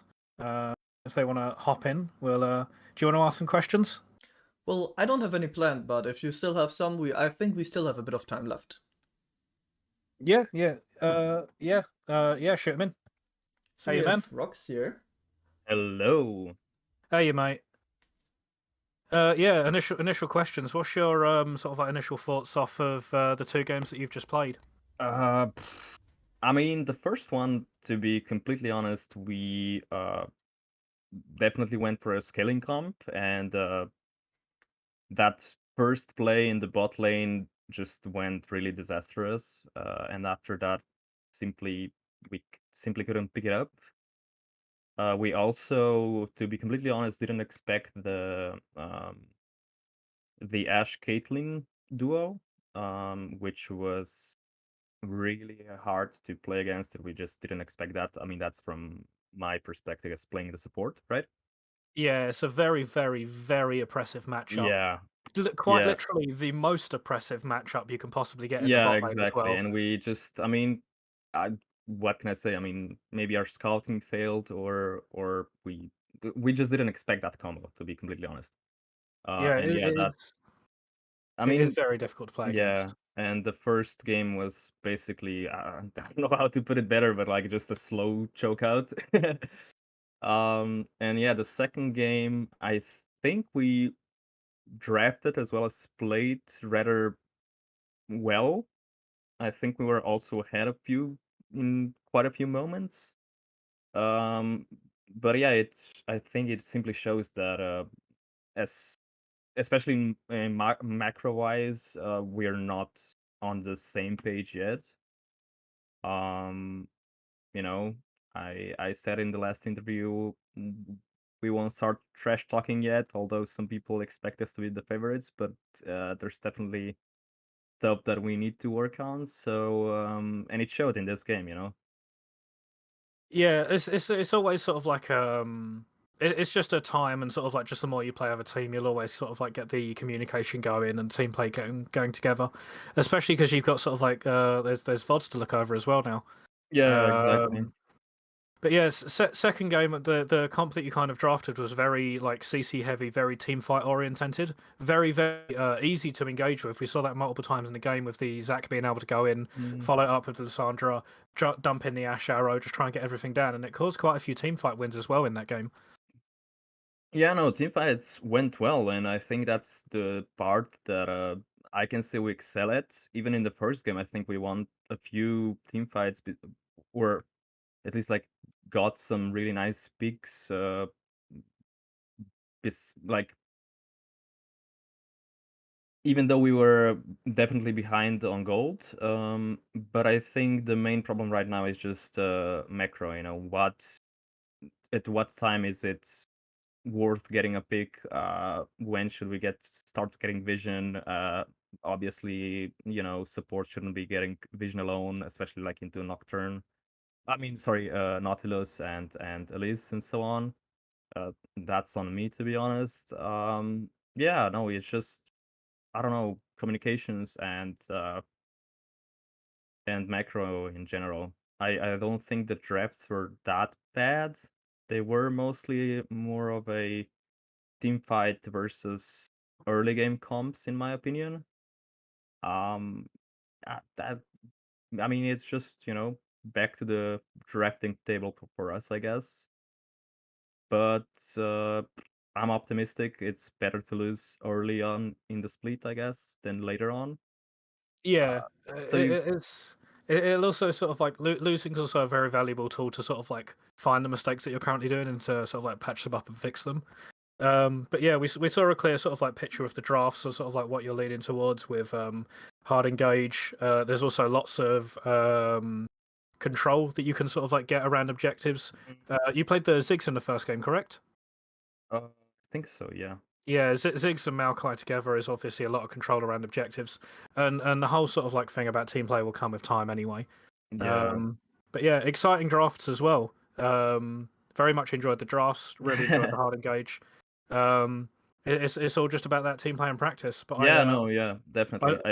I do very much look forward to seeing you guys in the future as well because yeah, there was a lot to talk about, a lot to go over, and yeah, seeing a Zac dive in from 2 screens away and just following it up with every single ult in the game is always exciting to watch. So I do appreciate it. I wish you luck for your next games, and I hope the practice and preparation goes well. Hey, thanks so much, and yeah, see ya, guys. Well played, man. See you later. Alright. I mean, the team comps are really good this game, and I enjoyed every minute of the stream. Yeah, it was incredibly fun to actually like watch and cast. There was obviously a lot of action, a lot of things to sort of like take note of and go on, and just like yeah, there was some just really fun champions getting picked, like Yone, having the Maokai, having the sort of like Lysandra and Zac diving in. It's always just really fun to watch. We do have one more game later tonight at 6, I think? 8 o'clock. 8. Well, 8 o'clock Central Eastern Time. So you know, mark it down on your calendars. Get ready for the games tonight because they're sure to be a banger. It is CBS against Placeholder. Alright. And I thank everyone for watching. Yeah, again, thank you guys for staying around. I hope you enjoyed the games as much as we did. We'll see you all later tonight. I hope you come around. Any last words from you? The games are an absolute banger, and I hope there's some more bangers coming up. Alright, then we'll see you later at 8.